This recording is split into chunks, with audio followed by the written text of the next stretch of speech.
Welcome back to Libby's kitchen. എല്ലാവർക്കും നമസ്കാരം. നമ്മൾ ഇന്നൊരു അടിപൊളി റെസിപ്പിയായിട്ടാണ് വന്നിരിക്കുന്നത് കേട്ടോ. ഞങ്ങൾക്ക് നല്ല വിളഞ്ഞ വരിക്കച്ചക്ക കിട്ടി, നല്ല പഴുത്ത ചക്കയാണ്. അപ്പോൾ ഇവിടെയൊക്കെ ഭയങ്കര ചൂടായതുകൊണ്ട് ഞാൻ വിചാരിച്ചു നമുക്ക് നല്ലൊരു ചക്കപ്പഴം വെച്ചാൽ ഐസ്ക്രീം ഉണ്ടാക്കാമെന്ന്. അതും വളരെ പെട്ടെന്ന് ഉണ്ടാക്കാവുന്ന ഒരു ഐസ്ക്രീമാണ്. അതിനുമുമ്പ് നമ്മുടെ വീഡിയോസൊക്കെ എല്ലാവരും കാണുന്നുണ്ടെങ്കിൽ ലൈക്ക് ചെയ്യണം, സബ്സ്ക്രൈബ് ചെയ്യണം. അപ്പോൾ നമുക്കിത് എങ്ങനെയാണ് ഉണ്ടാക്കുന്നത് നോക്കാം. ഇതിനാവശ്യമായിട്ടുള്ള ചേരുവകൾ എന്തൊക്കെയാണെന്ന്.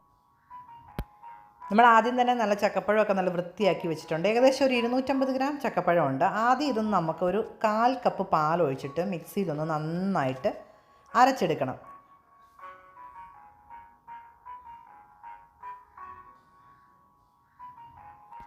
അങ്ങനെ നമ്മുടെ ചക്കപ്പഴം നമ്മൾ പാലും കൂടെ ചേർത്തിട്ട് അരച്ചെടുത്തിട്ടുണ്ട്, നല്ല പേസ്റ്റാക്കി എടുത്തിട്ടുണ്ട്. ഇനി ഇതിനകത്തോട്ട് 1 കപ്പ് ഫ്രഷ് ക്രീം ചേർക്കുകയാണ്, കുക്കിംഗ് ക്രീം. ഞാൻ ബീറ്റൊന്നും ചെയ്യുന്നില്ല, ഡയറക്റ്റായിട്ട് ക്രീം ചേർത്ത് അരയ്ക്കുകയാണ്. പിന്നെ നമ്മൾ ചേർക്കുന്നത് മധുരത്തിന് വേണ്ടി ഒരു 3/4 കപ്പ് കണ്ടൻസ് മിൽക്ക്, അല്ലെങ്കിൽ നമുക്ക് പഞ്ചസാര ചേർക്കാം. ഞാനിവിടെ കണ്ടൻസ് മിൽക്കാണ് ചേർക്കുന്നത്. ഇത്രയും കൂടെ ചേർത്തിട്ട് നമുക്ക് ഒന്നുകൂടെ നന്നായിട്ട് അരച്ചെടുക്കണം. ഇതിലോട്ട് പ്രത്യേകിച്ച് എസൻസോ ഒന്നും ചേർക്കേണ്ട ആവശ്യമില്ല, അല്ലാതെ തന്നെ നമുക്ക് ചക്കയുടെ ഫ്ലേവർ നല്ലതാണ്. അപ്പോൾ അതേണ്ട നമ്മൾ ചക്കയുടെ കൂട്ടെല്ലാം അരച്ചെടുത്തിട്ടുണ്ട്. നമ്മളിനി അത് ഐസ്ക്രീം സെറ്റ് ചെയ്യാനുള്ളൊരു പാത്രത്തിലോട്ട് മാറ്റി.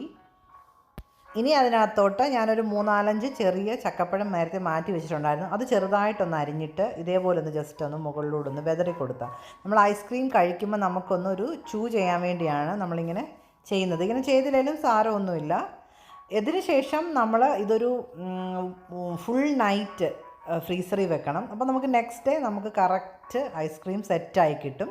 ഇടയ്ക്ക് വേണമെങ്കിൽ മിക്സ് ചെയ്ത് കൊടുക്കാം, എന്നിട്ട് ഒന്നും കൂടെ ഫ്രീസറിൽ വെക്കാം. ഇപ്പം നമ്മൾ നെക്സ്റ്റ് ഡേ ആയിട്ടുണ്ട്, നമ്മൾ ഐസ്ക്രീം എല്ലാം റെഡി ആയിട്ടുണ്ട്. നോക്കാം, കണ്ടല്ലോ, അടിപൊളി.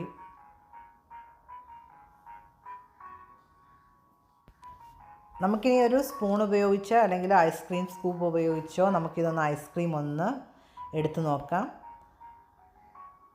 കണ്ടോ, നല്ല പെർഫെക്റ്റ് ആയിട്ട് ഇട്ടിട്ടുണ്ട് ഐസ്ക്രീം. നമ്മൾ വലിയ ഇൻഗ്രീഡിയൻസ് ഒന്നുമില്ല, വെറും 3 ഇൻഗ്രീഡിയൻസേ ഉള്ളൂ.